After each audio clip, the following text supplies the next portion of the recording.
아브라함이 사라의 권고로 하갈에게서 이스마엘을 낳았습니다. 아무리 강직하고 꼿꼿해 보이는 사람에게도 말 못할 급소는 다 있게 마련입니다.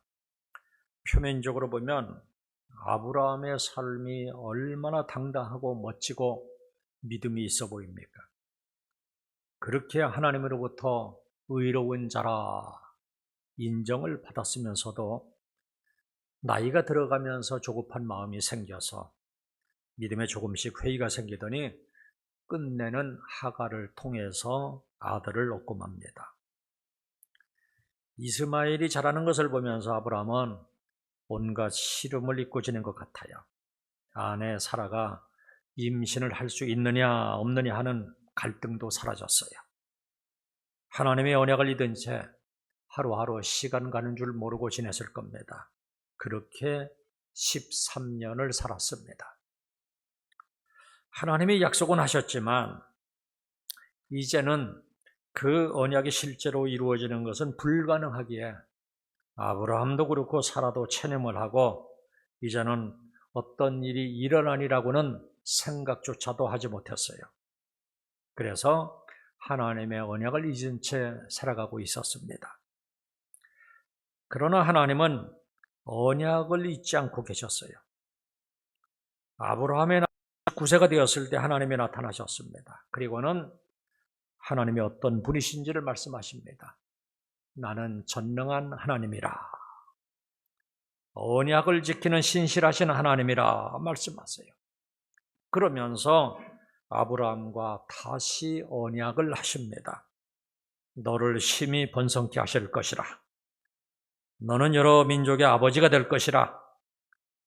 가나안 땅을 너에게 주어 영원한 기업이 되게 할 것이라 말씀하십니다. 그러면서 너는 내 앞에서 행하여 완전하라고 하십니다. 이것이 오늘 본문의 내용입니다. 잘 살고 있는 아브라함에게 나타나셔서 이제 와서 다시 언약을 주시는 거예요.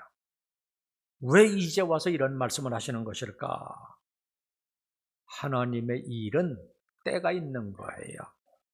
하나님은 우리의 때가 아니라 하나님의 때에 이루어지는 겁니다. 하나님의 계획은 25년을 기다리는 것이었어요. 이제 1년만 더 기다리면 하나님의 계획이 이루어지는 것이었어요.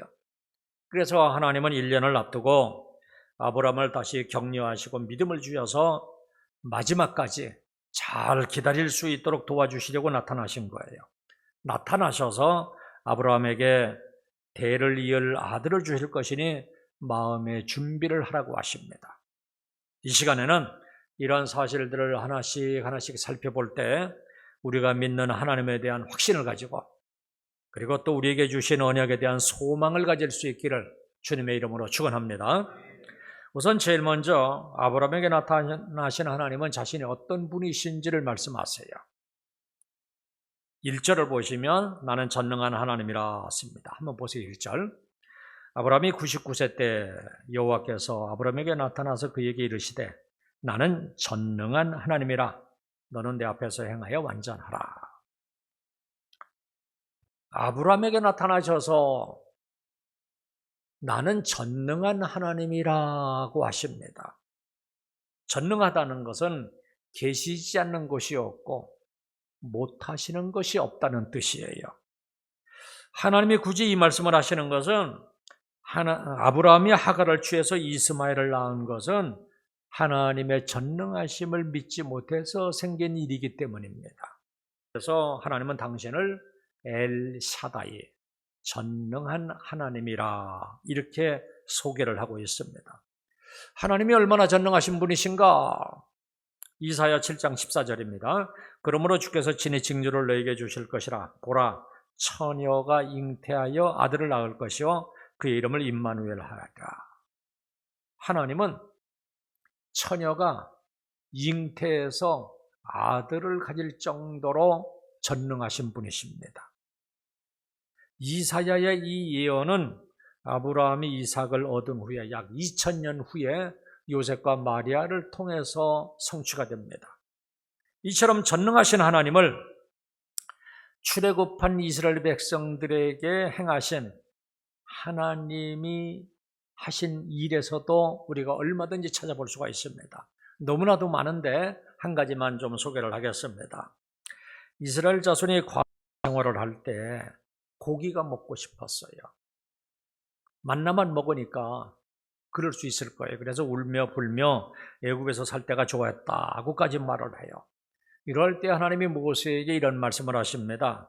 내가 백성에게 고기를 주어 먹게 하되 하루나 이틀이나 닷새나 열이나 20일만 먹을 뿐 아니라 코에서 넘쳐서 실하기까지 1개월간을 먹게 하겠다. 그러자 모세가 또 이렇게 대답을 합니다. 민수기 11장 21절입니다. 나와 함께 있는 이 백성의 보행자가 60만 명이온데 주의 말씀이 1개월간 고기를 주어 먹게 하겠다 하시오니 그들을 위하여 양떼와 소떼를 잡은들 족하오며 바다의 모든 고기를 모은들 족하오리까. 무슨 의미예요?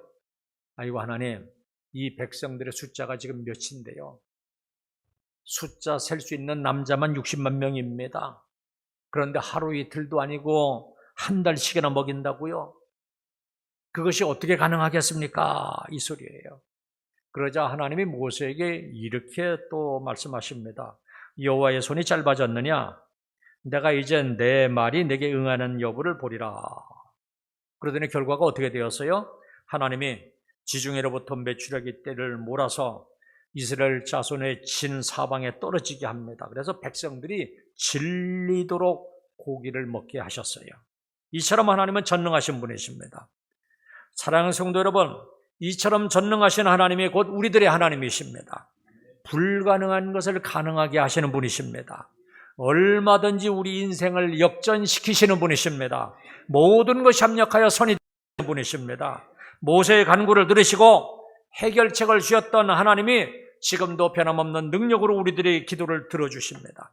전능하신 하나님을 믿고 이번 특세 기간 동안에 나와서 간절하게 기도하시기를 주님의 이름으로 축원합니다. 그리고 아브라함이 경외한 하나님은 언약을 지키시는 신실하신 하나님이셨습니다. 본문 4절부터입니다. 보라, 내 언약이 너와 함께 있으니 너는 여러 민족의 아버지가 될지라. 이제 후로는 내 이름을 아브라함이라 하지 아니하고 아브라함이라 하리니 이는 내가 너를 여러 민족의 아버지가 되게 함이니라. 여기에 보시면 내 언약이 너와 함께 있다 그럽니다. 24년이 지났지만 불가능해 보이는 상황이지만 하나님의 언약은 여전히 유효하다는 말씀이에요. 나의 언약은 조금 더 변하지 아니하고 믿을만하다는 뜻이에요. 사무엘상 15장 29절입니다. 이스라엘의 지존자는 거짓이나 변개함이 없으시니 그는 사람이 아니시니 결코 변개치 않으심이니이다. 지존자이신 하나님은 거짓도 없으시고 결코 변개함도 없으세요. 변개함이 없다는 것은 뜻을 바꾸지 않는다는 의미예요. 사람은 본성이 거짓되어서 이에 타산에 따라서 수시로 자기의 뜻을 바꾸기도 하지만 하나님은 신실하시기 때문에 절대로 언약을 바꾸시는 일이 없어요. 그래서 하나님의 언약은 온전히 믿을 수가 있어요. 성경을 보시면 그래서 하나님을 언약의 하나님으로 계시에요. 먼저 우리에게 언약을 주시고 그 언약대로 이루시는 하나님이십니다. 하나님은 인류의 조상 아담을 창조하시고 아담과 언약을 맺으셨어요. 노아와도 대홍수 후에 무지개 언약을 맺으셨어요. 아브라함과는 후손과 땅의 언약을 하셨습니다. 왜 이처럼 하나님께서는 먼저 언약을 하시는가? 하나님의 언약은 반드시 이루어지기 때문에 이렇게 하시는 거예요. 그러면 우리들은 왜 이러한 언약들을 살펴보고 있는가? 이러한 언약들이 오늘을 사는 우리들과 무슨 상관이 있는가? 본문 7절 한번 보세요. 내가 내 언약을 나와 너 및 내 대대 후손 사이에 세워서 영원한 언약을 삼고 너와 내 후손의 하나님이 되리라. 여기 언약의 당사자가 누군지 보세요. 하나님, 아브라함, 그리고 아브라함의 대대 후손이라 이렇게 분명하게 말씀하고 있어요. 그래서 영원한 언약을 삼고 너와 내 후손의 하나님이 되릴 것이다 이렇게 말씀하십니다. 이처럼 하나님의 언약은 계승되는 거예요. 그러니까 성경에 기록되어 있는 언약들은 오늘 우리와 맺은 언약이기도 해요. 아브라함의 언약이 이삭에게 계승되었고 또 그 언약이 야곱에게 계승되었고 또 그 언약이 이스라엘 12지파에게 계승되었고 오늘날 우리에게도 계승된 것입니다. 그래서 하나님을 섬기는 우리들은 성경에서 하나님의 언약을 알아야지 돼요. 하나님과 우리와 세운 언약이 무엇인지를 알아야지만 우리가 하나님과 올바른 관계를 맺고 하나님을 바르게 섬길 수가 있는 겁니다. 갈라디아서 3장 7절에 보시면 그런즉 믿음으로 말미암은 자들은 아브라함의 아들인 줄 알지어다. 여기에 보시면 믿음이 있는 우리들을 누구라고 하고 있습니까? 아브라함의 아들이라 말씀하고 있어요. 물론 혈통으로는 아브라함의 자손이 아니라 이방인이지만 우리들은 믿음으로 말미암아 아브라함의 자녀로 인정받은 사람들입니다. 그렇다면 우리들은 아브라함의 언약을 계승한 사람들이에요. 이제는 신실하신 하나님이 우리와 언약을 세우신 거예요. 신실하신 하나님이기 때문에 우리와 세운 언약을 변개하지 아니하시고 반드시 이루십니다. 우리가 이처럼 복 있는 사람들이에요. 혹 지금 불가능해 보이는 일들이 있나요? 우리에게는 하나님의 언약이 있어요. 하나님의 언약을 근거로 하나님의 보좌 앞에 담대하게 나와서 구하시기를 바랍니다. 더구나 그분은 전능하신 분이십니다. 우리의 기도를 들으시고 전능하시고 신실하신 하나님은 반드시 약속한 대로 이루시는 분이십니다. 이번 특세 기간 동안에 모두가 다 나와서 신실하신 하나님을 믿고 기도할 수 있기를 주님의 이름으로 축원합니다. 그리고 두 번째로 하나님이 아브라함에게 주신 언약에 대해서 구체적으로 좀 살펴보겠습니다. 성경에 보시면 하나님이 우리 인간을 사랑하시고 우리 인간과 귀한 언약을 맺으신 내용들로 가득 채워져 있어요.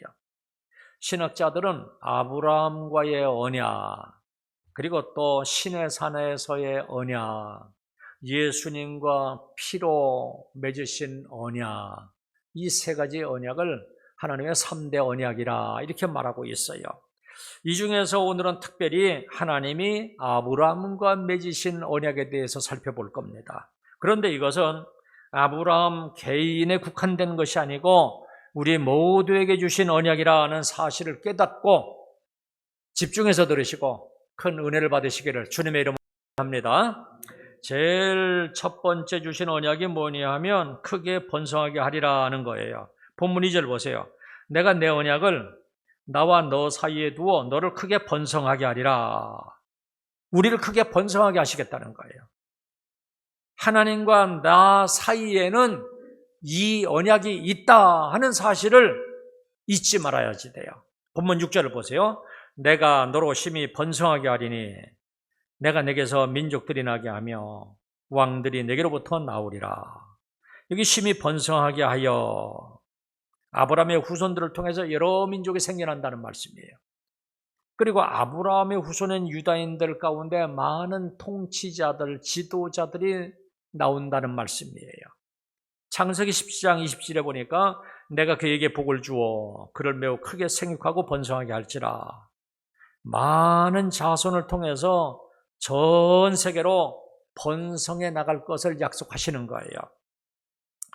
오늘날 세계에서 어디를 가도 유대인들이 이런 특권을 누리고 있는 것을 확인할 수가 있어요. 학계에서도 유대인들이 두드러지지요. 경제계에서는 뭐 이루 말할 수가 없어요. 세계적인 갑부들 보면 유대인들이 많아요. 법조계도 역시 마찬가지입니다. 좀 예를 들어 보면 이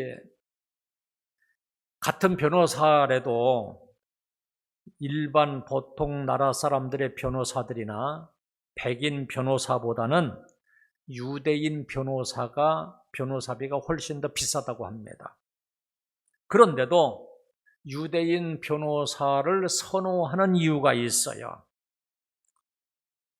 이 사람들은요, 자기가 봐서 이것이 옳은 것이고 또 이길 확률이 있다 하면 그 사건을 맡아요. 그리고 질 것 같으면, 그리고 옳은 일이 아니면 아예 맡지를 않아요. 아무리 돈이 된다 하더라도. 그러니까 아주 정직하게 자기가 먼저 판단을 해서 사건을 맡든지 맡지 않는지 한다고 그래요. 그런데 이 웬만한 재판관들은 항상 바쁘잖아요. 이 원고가 어마어마하잖아요. 그래서 미처 그 원고를 다 읽지 못할지라도 유대인 변호사가 접수한 것이라 하면 일단 그것을 인정하고 들어간다고. 그래서 많은 사람들이 유대인 변호사가 좀 값이 나가지만 선호한다고 그래요. 여러분, 이것은 우연한 일이 아니에요. 하나님이 아브라함에게 너와 내 자손을 인하여 만민의 복을 받을 것이라 언약하셨기 때문입니다. 그 후손들 때문에 열국의 많은 민족들이 복을 받고 왕들이 그 허리에서 날 것을 이미 약속하셨기 때문입니다. 이 약속대로 이스라엘 백성들은 심히 번성하게 되었어요. 그렇다면 언약의 당사자인 우리들도 심히 번성케 된다 하는 이 사실을 굳게 믿으시기를 주님의 이름으로 축원합니다. 그리고 두 번째 주신 언약은 여러 민족의 아버지가 될지라 그랬어요. 본문 4절 한번 보세요. 보라, 내 언약이 너와 함께 있으니 너는 여러 민족의 아버지가 될지라. 아브라함의 본래 이름은 아브람이었어요. 존귀한 아버지라고 하는 뜻이에요. 그런데 이 정도 가지고는 안 되는 거예요. 하나님께서는 더 큰 복을 주기 위해서 아브라함으로 이름을 바꾸어 주십니다. 열국의 아버지, 즉 많은 나라의 조상이라고 하는 뜻이에요. 하나님은 아브라함에게 열국의 아버지가 되라고 하신 의미는 그에게 많은 후손을 얻게 해주실 것이고 또 믿음의 조상이 되어서 많은 영적인 자녀들을 얻게 해주시겠다는 뜻이에요. 이처럼 하나님이 허락하신 복은 시시한 복이 아니라 엄청난 복이에요.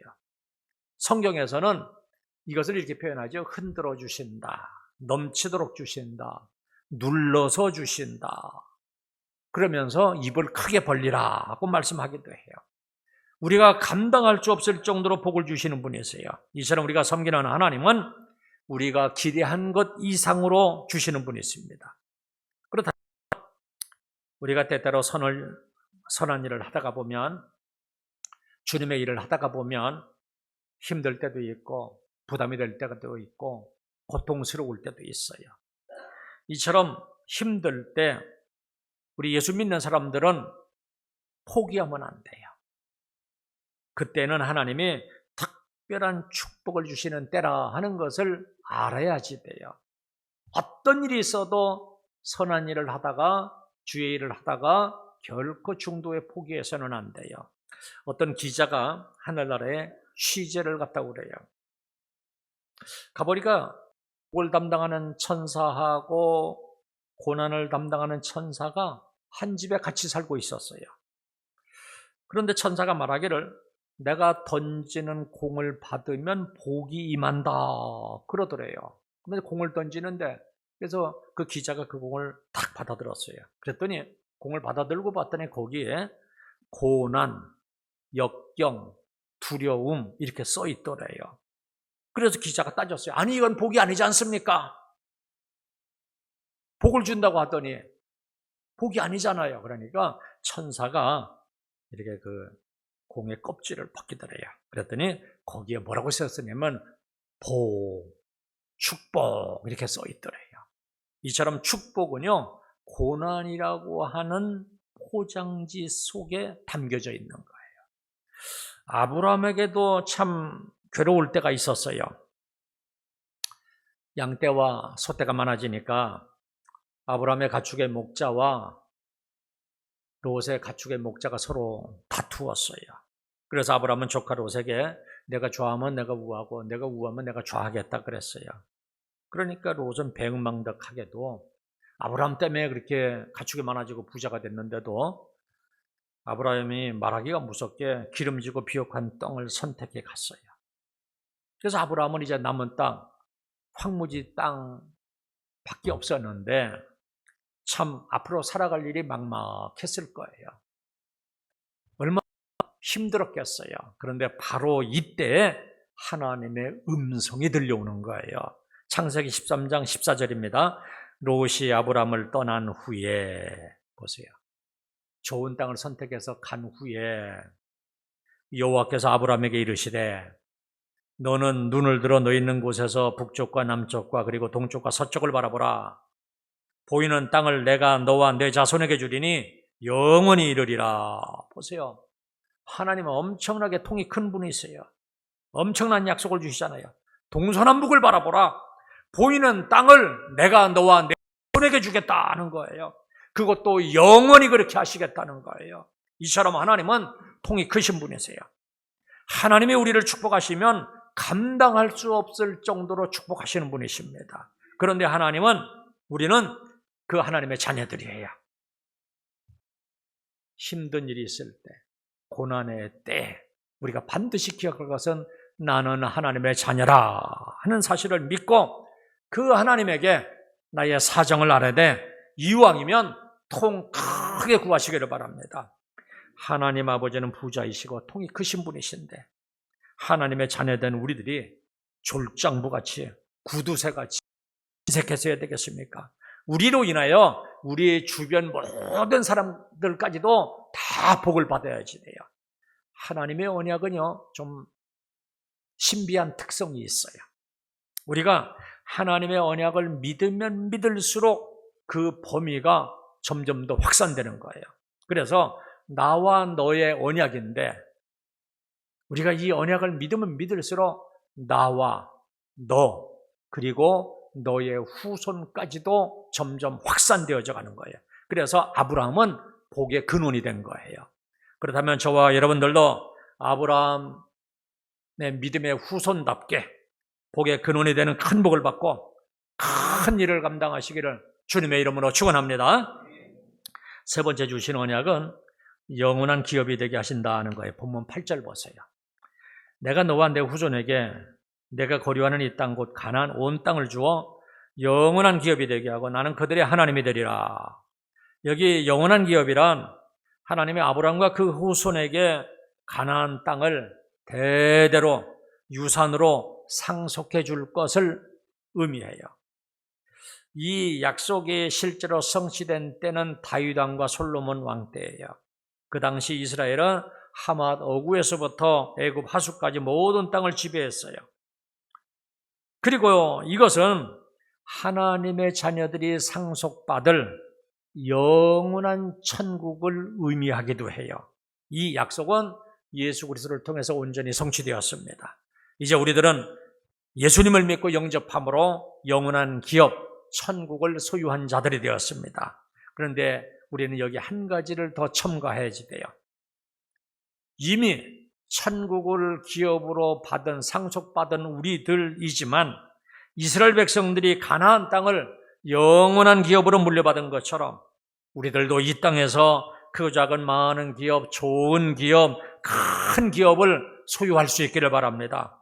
하나님의 약속은 영적인 의미만 가진 것이 아니라 이 땅에서의 실제적인 약속이기도 하기 때문입니다. 이런 사실을 실증하는 사례들이 참 많이 있어요.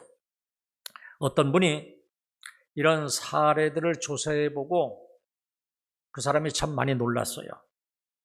지금 한국에서 기업을 하는 분들을 조사해보니까 70-80%가 젊은 사람들이었는데 그 중에 80% 이상이 기독교인들이라는 거예요. 하나님은 분명히 말세 때에는 성도들에게 영권도 주시고 물권도 주신다고 약속하셨습니다. 그 결과 예수님을 믿고 물질적으로도 잘 살게 된 경우를 우리는 주변에서 많이 볼 수가 있어요. 그렇다면 없다고 포기하지 마시고 안 된다고 좌절하지 마시고 힘들다고 게으르지 마시기를 바랍니다. 천국은 침노를 당한다 그랬어요. 믿음의 세계도 힘쓰는 자가 차지하는 거예요. 물질의 세계도 힘쓰는 자가 차지하는 거예요. 이것이 하나님이 정하신 법칙이라면 비전을 가지고 믿음으로 더욱 힘쓰는 자가 되어서 이왕이면 이 땅에서도 많은 것을 차지하고 사시기를 주님의 이름으로 축원합니다. 믿음에도 부자가 되시고 물질에도 부자가 되시기를 바랍니다. 그래서 주의 종들을 도우시고 많은 헌신을 하시기를 바랍니다. 하나님의 주의 종들을 통해서 그 입술을 통해서 축복을 하시든지 안수를 통해서 축복을 하시든지 아니면 선포되는 말씀을 축복을 하시든지 그때에는 믿음으로 아멘으로 받아들이시기를 바랍니다. 축복은 믿음으로 아멘으로 받아들이는 것이에요. 그래서 하나님이 언약하신 영원한 기업을 우리들의 것으로 성취하시기를 주님의 이름으로 축원합니다. 이제 마지막으로 그러면 하나님이 아브라함에게 요구하신 것이 무엇인가? 하나님이 어떤 분이신지를 먼저 말씀하셨어요. 전능하신 분이라 신실하신 분이라. 그리고 세 가지 언약을 하셨어요. 그리고 아브라함에게 요구하신 것이 있는데 그것이 무엇일까? 1절 한번 보시기 바랍니다. 나는 전능한 하나님이라 너는 내 앞에서 행하여 완전하라. 아브라함이 하나님 앞에서 행할 것은 뭐냐면 하나님 앞에서 행하여 완전해야지 돼요. 이 말씀이 도대체 무슨 말씀인가? 아브라함이 어떤 일을 스스로 결정하더라도 하나님 앞에서 행하여 완전하라는 거예요. 하나님의 목전에서 하나님을 의식하며 행하여서 완전하라는 거예요. 이것은 완벽하게 행동하라는 것이 아니라 하나님과의 관계를 놓치지 말고 항상 하나님을 의식하며 행하여서 완전하라는 거예요. 그러니까 하나님을 믿는 회복해서 완전하라는 거예요. 하나님이 행하실 새 일을 기대하면서 잠잠히 믿음으로 바라보라는 거예요. 여기에 완전이라는 말은 완성, 끝을 마친다라고 하는 뜻이기도 해요. 그러니까 우리들은 무엇을 하든지 중도에 포기하면 안 돼요. 인생의 최후에 후회 없이 하나님 앞에서 후회하지 아니하도록 끝까지 믿어야 돼요. 힘들고 고통스럽고 불가능해 보이는 환경에서도 전능하신 하나님을 의식하고 참고 견디면서 하나님의 약속이 성취되도록 기다려야지 돼요. 불가능해 보인다고 중간에 이스마엘을 낳은 것처럼 포기하지 아니하고 온전히 인내하며 기다리면 전능하신 하나님이 반드시 약속이 이루게 해주세요. 하나님은 아브라함에게 바로 이러한 믿음을 요구하신 거예요. 다른 거 요구하는 것이 아니라 내 앞에서 행하여 완전하라는 거예요. 이러한 믿음을 요구하는 거예요. 그래서 아브라함은 그러면 이후에 어떤 믿음을 가졌는가? 과연 하나님이 원하시는 대로 하나님 앞에서 행하여 완전한 믿음을 가졌는가? 23절 이후에 보면요, 아브라함이 하나님의 이 언약을 다시 한번 믿고 하나님의 말씀대로 할례를 행합니다. 할례는 언약의 표징이잖아요. 할례를 행했다는 것은 하나님과의 언약을 믿는다는 행동을 한 거예요. 전능하신 하나님을 믿은 거예요. 신실하신 하나님을 믿은 거예요. 하나님의 주신 언약을, 세 가지 언약을 또다시 믿은 거예요. 이때는 이미 아브라함의 나이가 99세예요. 사례는 이미 대문이 닫혔어요. 자꾸만 약속만 주신 지가 24년이 지나갔어요. 그래도 하나님은 또 제 언약을 하시는데 그 제 언약을 또다시 믿은 거예요. 우리들도 마찬가지입니다. 나는 구원받을 자격이 없고 천국에 들어갈 자격이 없지만 하나님은 나를 구원하는 방법을 만들어 놓으시고 능히 나를 구원하실 수 있다는 사실을 믿는 거예요. 예수님이 나의 죄를 대신해서 죽으신 것을 믿는 거예요. 나의 죄의 값을 예수님이 대신 치르셨기 때문에 나는 죄사함을 받았다는 것을 믿는 거예요.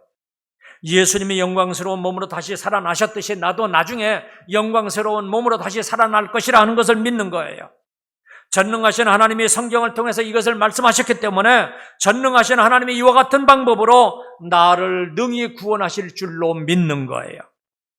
뿐만 아니라 하나님과 세우신 언약은 곧 아브라함 안에 있는 나와도 세우신 언약이라 하는 것을 믿는 거예요. 그렇다면 저와 여러분들은 하나님 앞에서 행하여 완전하시기를 바랍니다. 불가능해 보일지라도 하나님의 언약을 끝까지 믿고 참고 기다릴 수 있기를 바랍니다. 서자 이스마엘이 태어났다고 해서 포기하지 마시고 믿음의 상처가 있다고 포기하지 마시기를 바랍니다. 참된 믿음이란 이러한 하나님을 믿고 끝까지 기다리는 거예요. 이것이 하나님 앞에서 행하여 완전한 자가 되는 거예요.